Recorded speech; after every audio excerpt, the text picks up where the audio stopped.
कसरी स्टकमा सपोर्ट लेभलको प्रयोग गर्ने अब हामी यसको बारेमा अगाडि बढौँ। सपोर्ट लेभल अब हामीले स्टकमा भ्यालिडिटी लेभल अर स्ट्रङ स्मार्ट लेभल कुन हो छुट्याउने, त्यसपछि क्यान्डललाई एनालाइसिस गर्दै अघि बढ्ने, आवश्यक परे स्टप लसको प्रयोग गर्ने।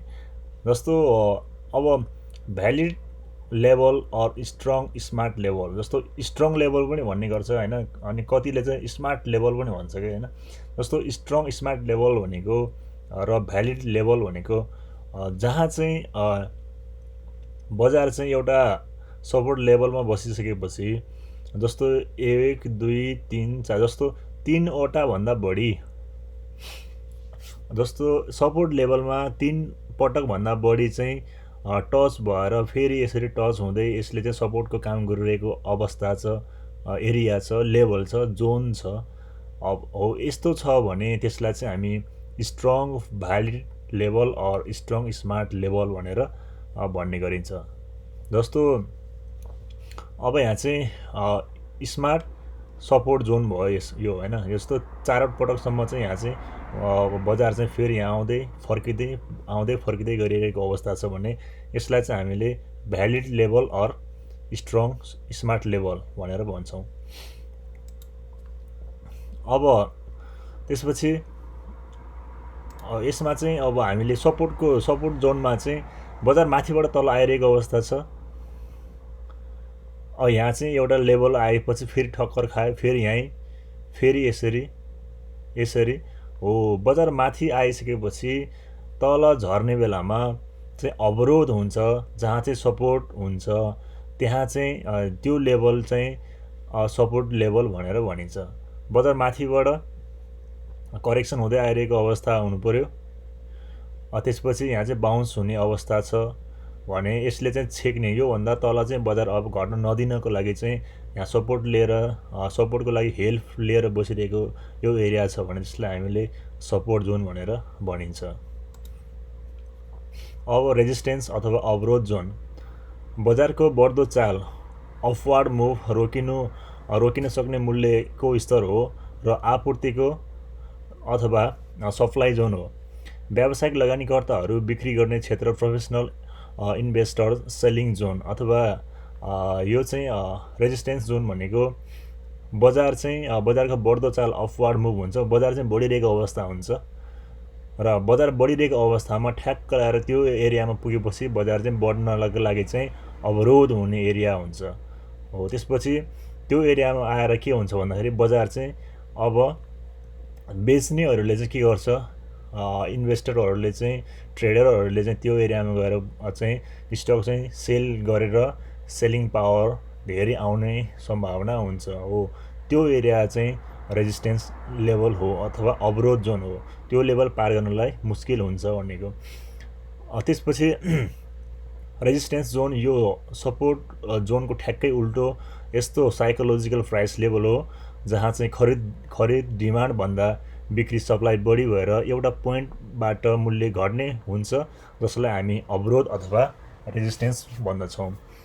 जुन पोइन्टमाथि क्रस गरी मूल्य उकालो चढ्न सकिरहेको हुँदैन र सम्पूर्ण लगानीकर्ताको साइकोलोजिकल यो पोइन्टमा स्टक बेच्ने हुन्छ, तर सधैँ नै यही आएर स्टक फलब्याक नै हुन्छ भन्ने चाहिँ हुँदैन। यदि फलब्याक नभएर क्रसओभर भएर माथि क्रसओभर भयो भने अब स्टकको समग्र मूल्य बुलिस हुँदै जानेछ भन्ने हुन्छ र अब नयाँ हाइटमा चाहिँ अर्को टप बनाउनतिर बजार अगाडि बढेको भन्ने हुन्छ। जस्तो बजार चाहिँ बढिरहेको छ चाहिँ अब बजार चाहिँ माथि बढिरहेको बजारमा चाहिँ एउटा अवरोध आउँछ, त्यो एरियामा चाहिँ धेरै जसो लगानीकर्ताहरूले चाहिँ स्टक बेचेर चाहिँ बाहिरिन खोज्ने अवस्था हुन्छ। त्यही भएर डिमान्ड चाहिँ के हुन्छ त कम हुन्छ, सप्लाई धेरै हुन्छ र डिमान्ड कम भएर चाहिँ त्यो लेभलबाट चाहिँ बजार फलब्याक हुने सम्भावना हुन्छ, अवरोध चाहिँ त्यहाँ खडा हुन्छ। त्यो एरियालाई हामीले रेजिस्टेन्स अथवा अवरोधको जोन भनेर भनिन्छ। अब टाइप्स अफ सपोर्ट एन्ड रेजिस्टेन्सको बारेमा छ। जब यो चाहिँ सपोर्ट र रेजिस्टेन्स चाहिँ 7 प्रकारले नर्मल्ली चाहिँ हामी 7 प्रकारले चाहिँ सपोर्ट र रेजिस्टेन्सको चाहिँ सपोर्ट र रेजिस्टेन्स चाहिँ 7 प्रकारले चाहिँ हामीले आइडेन्टिफिकेसन गर्न सकिन्छ। जस्तो नम्बर 1 मा छ swing high and low, swing high and low छ। नम्बर 2 मा फिबोनाची रिट्रेसमेन्ट एन्ड एक्सटेन्सन छ।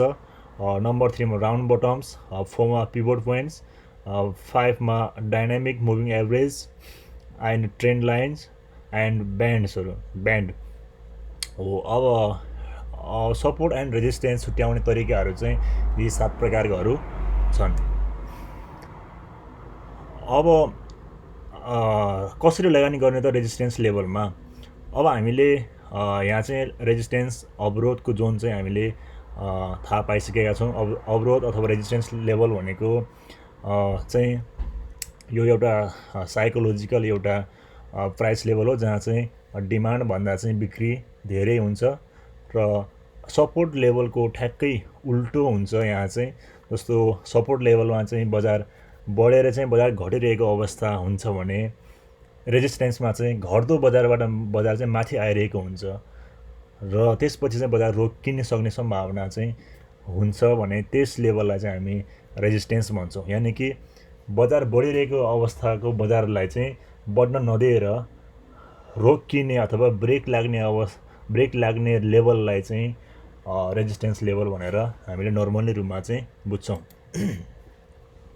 सबभन्दा पहिला हामी कुन भ्यालिड रेजिस्टेन्स र कुन स्ट्रङ रेजिस्टेन्स हो पहिचान गर्ने, अनि मूल्यलाई रेजिस्टेन्स लेभलमा नआइपुग्दासम्म पर्खिने र मूल्यले यो लेभल जोन छुनासाथ बेच्दैनौँ तर क्यान्डलस्टिकको मूल्याङ्कनले त्यो जोनबाट फर्किन थाल्यो भने बेच्ने, तर त्यसको माथि स्टप लस प्रयोग गरिराख्ने। यदि मूल्य बढ्यो भने स्टकलाई थप्दै जाने हो। अब यो चाहिँ रेजिस्टेन्स लेभलमा चाहिँ हामीले लगानी गर्ने तरिका चाहिँ अब यो हामीले पहिला सुरुमा चाहिँ भ्यालिड रेजिस्टेन्स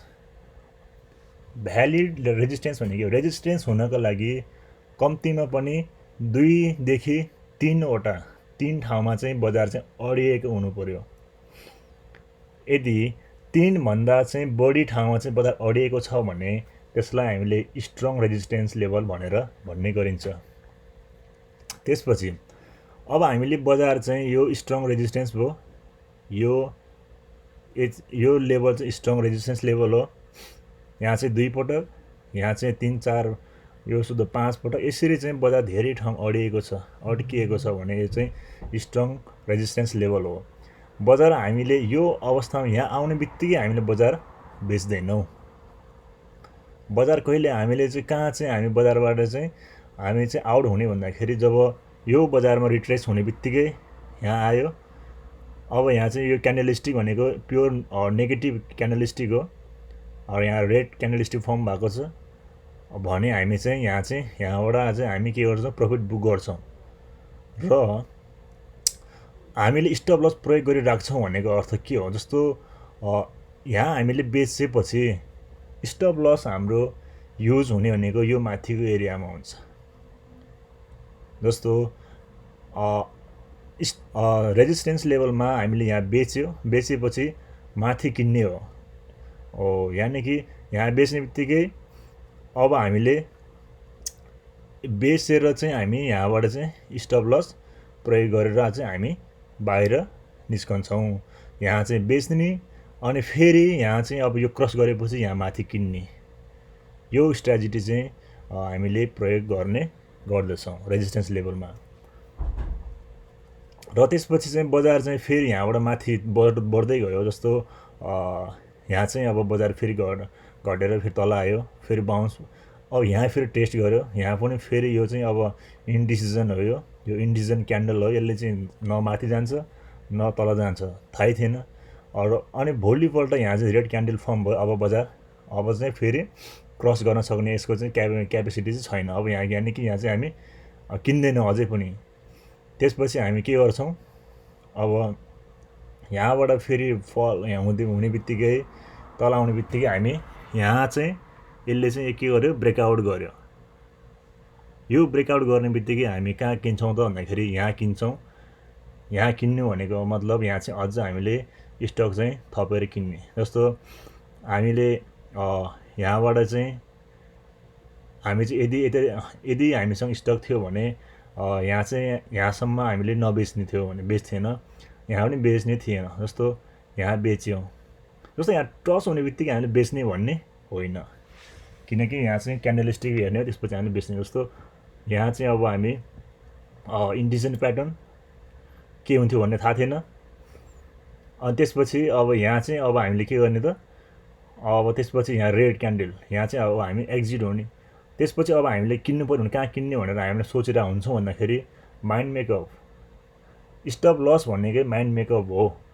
एक ठाउँमा गएर म किन्छु भन्ने नै अब, अथवा एक ठाउँमा गएर म बेच्छु भन्नु नै के हो त, स्टप लस हो।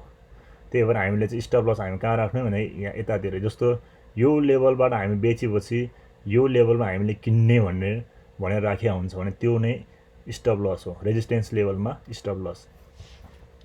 त्यसपछि अब यहाँबाट फेरि माथि गयो, यो ब्रेकआउट हो।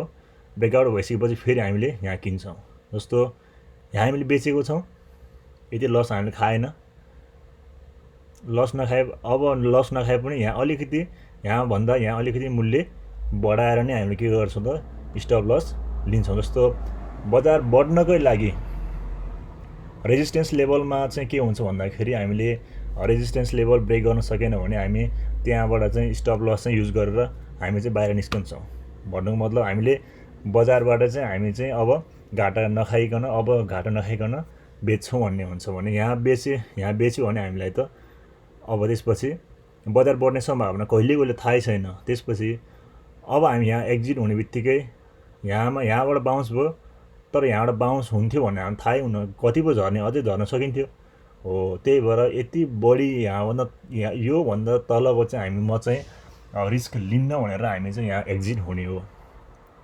त्यसपछि हामी किन्ने बेलामा फेरि यतै किन्ने हो त होइन, जब यो चाहिँ अब यो रेजिस्टेन्स लेभल चाहिँ ब्रेक गरेपछि यतातिर किन्ने हो।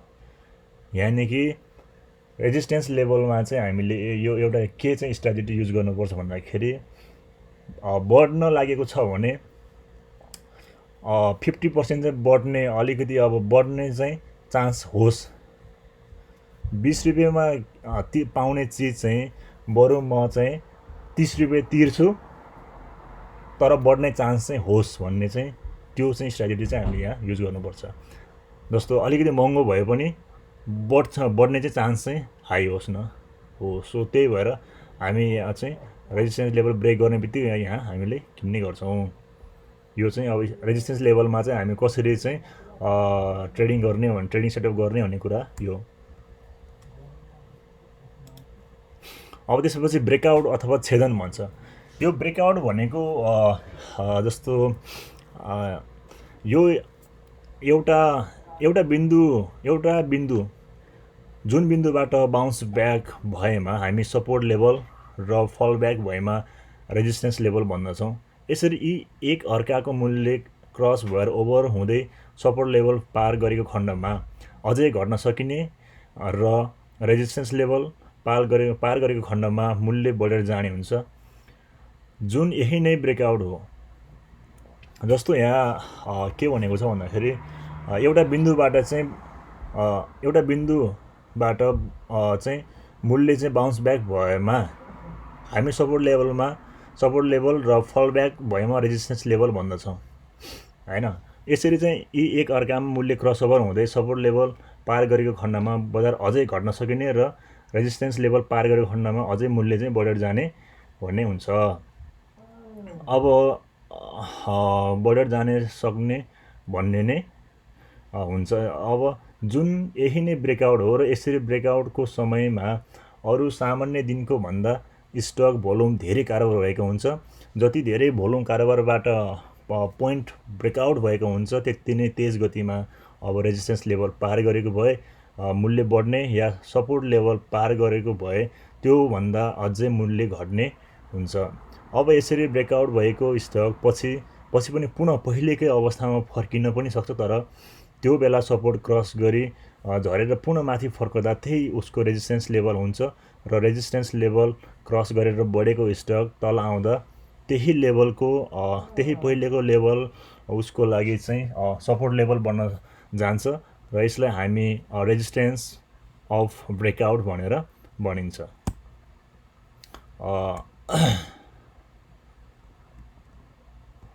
ल अब यहाँ चाहिँ अब हामीले ब्रेकआउटको पनि हामीले कुरा गऱ्यौँ। जस्तो यहाँ चाहिँ ब्रेकआउटमा चाहिँ अब के हो भन्दाखेरि यसरी बजार चाहिँ बढिरहेको छ होइन, यो चाहिँ बढिरहेको बजार छ, यहाँबाट बढिरहेको बजार छ भने यो माथि गयो, यो माथि जाने बित्तिकै यसलाई ब्रेकआउट भन्छ भन्नेको खास यही नै हो। यसमा चाहिँ भन्न खोजेको चाहिँ खासमा यही नै हो।